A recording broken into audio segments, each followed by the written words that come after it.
मैं हिंदू धर्म से नहीं हूँ, लेकिन मैं सनातन धर्म से बिलोंग करता हूँ। तो आपसे एक क्वेश्चन पूछने से पहले कहना चाहूँगा कि मेरे क्वेश्चंस एक नहीं है, मेरे क्वेश्चन 3-4 है। If you don't mind so can we carry on? भाई साहब का सवाल है, 3-4 क्वेश्चन है, क्या पूछ सकता हूँ? भाई साहब एक पूछे, अभी खाली हमारे पास 15 मिनट है। आमतौर पे मैं 3 या 4 मिनट लेता हूँ। 3 या 4 सवाल का आपसे ही खत्म हो जाएगा पूरा। सारे लोग लाइन में खड़े हैं, किसको हार्ट अटैक हो सकता है, किसको ब्रेन हेमरेज हो सकता है। आपका सबसे अहम सवाल पूछिए, सबसे अहम सवाल।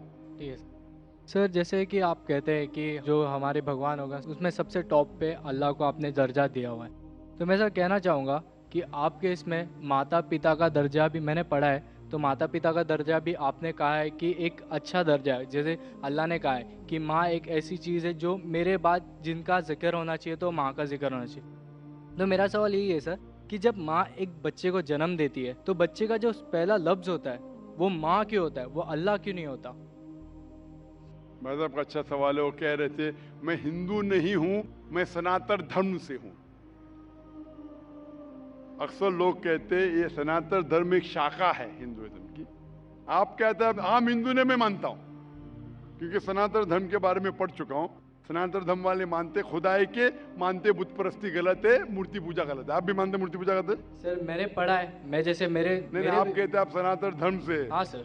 आप मानते मूर्ति पूजा गलत हाँ है? सर, मैं तो बिल्कुल कहता सही। ही हूँ। तो हर हिंदू इस पे अमल करना चाहिए कि खुदा एक है और मूर्ति पूजा गलत है। आपका सवाल था कि मैंने कहा सबसे ऊंचे दर्जे पे है अल्लाह, बिल्कुल सही। उसके बाद आते हैं वालिदैन। लेकिन बच्चा जब पैदा होता है वो सबसे पहला लफ्ज कहता है माँ। क्यों? अल्लाह क्यों नहीं? क्यों मैं बोलूं? क्योंकि अल्लाह को कहने की जरूरत नहीं।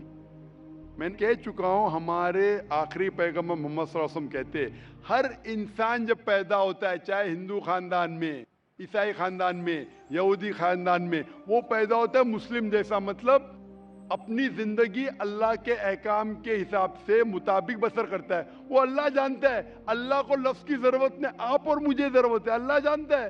तो अल्लाह को बताने की जरूरत ही नहीं। जब पैदा होता है दिल धड़कता है तो अल्लाह जानता है ये मुस्लिम है। How can you say that? मैं ऐसे कैसे आप कह सकते हो कि दिल धड़कता है? तो ऐसा तो दिल तो हम आप सबका मेरा जवाब धड़कता है। सुनेंगे क्या? बीच में मुझे इंटरजेक्ट करेंगे? आपने सवाल पूछा, मैंने इंटरजेक्ट किया? आपने सवाल किया, मैंने इंटरजेक्ट किया? नहीं सर। तो मेरे जवाब को तो खत्म होने दो। जवाब ही नहीं खत्म हुआ, आप कैसा जानते? जवाब खत्म हुआ? खत्म हुआ कि नहीं? नहीं सर। नहीं हुआ। तो सर कह रहे, जरा बात तो मानो, खत्म तो होने दो। आप अगर बीच में इंटरप्ट करेंगे तो एक सवाल का जवाब भी नहीं दे सकूंगा, दूसरे पे जब मानने पड़ेगा मुझे। नहीं ठीक सर, है? आप बोलिए। हाँ, तो आप जरा नहीं सुनेंगे मेरे जवाब को तो बोल सकूंगा मैं ना। आपका माइक खुला होने का मतलब ना आप इंटरजेक्ट करे। तो बच्चा जब पैदा होता है, मुझे कैसा पता है? क्योंकि किताब में लिखा है। अल्लाह के रसूल फरमाते हैं कि हर बच्चा जब पैदा होता है, खुदा कहता है हर बच्चा जब पैदा होता है मुस्लिम पैदा होता है। इसलिए मुझे पता चला है। आपने कुरान और हदीस नहीं पढ़ी, मैंने पढ़ा हूं। और दिल धड़कता, मैं डॉक्टर हूं, आपने डॉक्टरी की नहीं की। मैं डॉक्टरी क्या, मैं जानता हूं। बच्चा जब पैदा होता है सांस लेता है, सांस लेने से अल्लाह को पता चलता है ये मुस्लिम है, लेकिन इंसान को नहीं पता चलता है। तो माँ कहता है तो हमारे इंसान को पता चलता है माँ। तो सबसे पहले अल्लाह, फिर माँ। तो अल्लाह को पता लगने के लिए बोलने की जरूरत नहीं, उसका एक्शन ही कहता है कि वो मुस्लिम है। जब बच्चा पैदा होता है, वो सांस लेता है, दिल धड़कता है, वो ही कहता है कि वो मुस्लिम है। बोलने की जरूरत नहीं। जानवर से बात करने के लिए हम बोलेंगे, जानवर नहीं समझेंगे, उनकी जबान अलग होती है, हमारी जबान अलग है। तो बच्चा माँ जब कहता है, मम्मी कहता है, अक्सर म से आता है, अक्सर म से आता है। तो ये लफ्ज आसान लफ्ज है बोलने के लिए सारी जबानों में, चाहे इंग्लिश है, चाहे हिंदी हो, चाहे मराठी हो, माँ बोलना आसान है। इसीलिए ये लफ्ज म से आता है, माँ, मम्मी, मदर, अक्सर। तो ये आसान लफ्ज है, इसीलिए वो माँ जब लफ्ज सुनती है खुश होती है। अल्लाह उसके पहले ही जानता है। तो अल्लाह सबसे अव्वल है। को दिल धड़कता है, सांस लेते, अल्लाह को मालूम पड़ जाता है। आपको नहीं पता चलता है, मुझे नहीं पता चलता। मुझे तो पता लग गया, आपको अब तक पता नहीं चला क्योंकि आपने रिसर्च नहीं किए। आप मुझे पूछेंगे ये बीमारी की दवा क्या है, मैं बीमार, बुखार है मुझे, तो मैं बोलूँ क्रोसिन लो, मेटासिन लो, पैरासिटामोल लो। आपको कैसा पता चला? क्योंकि मैंने मेडिसिन किया। आपने किए? नहीं किए। नहीं किए, इसलिए पता है मुझे। तो मैं किताबें पढ़ा हूँ, मजहबी किताबें पढ़ा, इसलिए मुझे पता। आपने पढ़ी है तो आप भी पढ़िए। मैं आपसे पूछना चाहता हूँ, मैंने आपके सवाल का जवाब दिया, मैं अभी सवाल पूछना चाहता हूँ आपसे। आप सनातन धर्म से, आप मानते खुदा एक है? हाँ। आप मानते हैं कि मूर्ति पूजा गलत है? हाँ आप मानते हैं कि आखिरी पैगंबर मोहम्मद सल्लल्लाहु अलैहि वसल्लम है? सर, लिखा गया है तो मैं मानता हूँ। मैंने इतने हवाले दिया। वो बहन ने सवाल किया कि मोहम्मद सल्लल्लाहु अलैहि वसल्लम का जिक्र क्या है। मेरी पूरी तकरीर 1 घंटे की, मैंने 1 घंटा तो लिया ने, 10 मिनट के अंदर इतने हवाले दिया। सैकड़ों में से कम 25-30 हवाले तो दिया होगा, 25-30 कम से कम, सैकड़ों में से। मैं पूछना चाहता हूँ, आप मानते हैं कि मोहम्मद सल्लल्लाहु अलैहि वसल्लम आखिरी पैगंबर है? सर, आपको जवाब देने से पहले कहना चाहूँगा कि ये मेरे किताब में लिखा गया है, हमारे धर्म में लिखा गया है, तो मैं मानता हूँ उसे। बिल्कुल सर। तो वही तो कह रहा हूं मैं पहले कह चुका हूं, आप हर धार्मिक किताब के तालव इला कलिमतिन सवाइम बैना बैनकुम, कुरान में लिखा है सूरह इमरान में सूरह नंबर 3 आयत नंबर 64 में, आओ उस बात की तरफ जो आप और हम में यकसा है।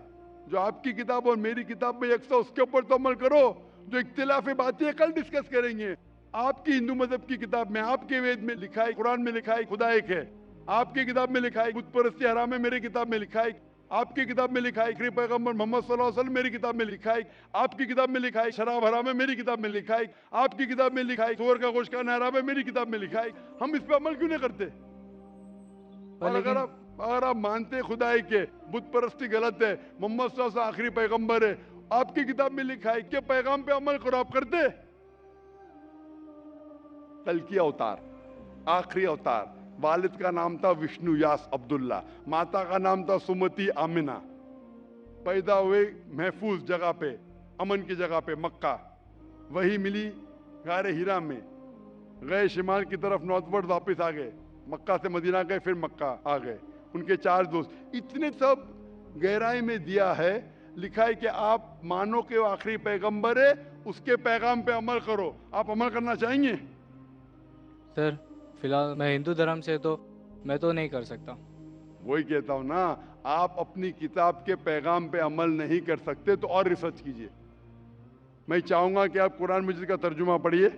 आपकी किताब में लिखा है कि आखिरी अवतार, कल के अवतार मोहम्मद सल्लल्लाहु अलैहि वसल्लम में, उसके पैगाम पे अमल करना चाहिए। कम से कम आप कुरान मजीद का तर्जुमा पढ़िए, वो जबान में, जो जबान में आपको महारत है उसमें पढ़िए। इंशाअल्लाह ये आपके लिए हिदायत बन सकेंगी और आप नजात पाएंगे। Hope the answer the question. Sir, क्या मैं आपके ये पास माइक आके ले सकता हूँ?